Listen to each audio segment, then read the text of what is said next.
Okay. So what is the typical sort of like unit economics of a micro hospital? So the beauty with our model is that we're fairly cost efficient. And by that, I mean, we really focus on maybe three or four service lines. We have the emergency room, we have the outpatient imaging, outpatient labs, and we have the inpatient side. And that's basically it. And so it's a relatively low cost model. And we collect at a hospital rate, and our collection is basically the same as what all the other hospitals get, but yet our cost is a little bit less. And so I think that's where the unit economics come into play. And so once again, I mentioned that the hospital is about the size of say, a CVS or a Walgreens space. So it's about 20,000 square foot.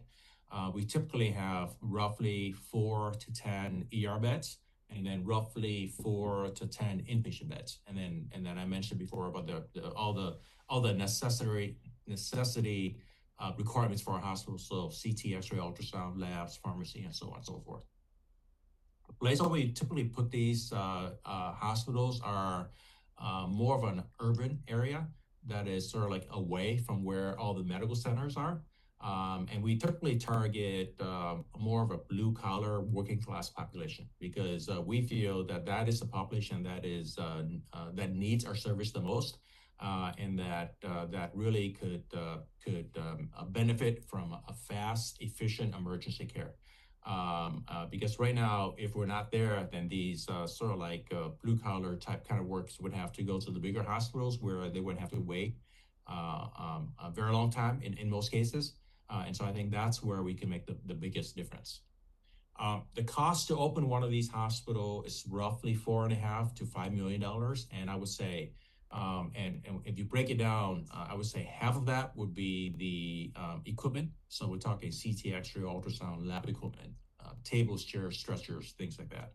And then the other half would be the working capital to get it from opening day up to whenever we break even and become profitable. And so, speaking of profitability, we typically pro forma around 12 to 15 months in order to break even. But sometimes the break even point is a lot faster than that. Sometimes a little bit slower than that. So, in other words, another way to think about this is that let's just say we break even around, say, 20 patients a day, 20 ER patients a day. Some facilities, depending on the location that we pick, gets up to 20 patients a day within the first couple months, right? And so in those scenarios, we basically break even within a couple months.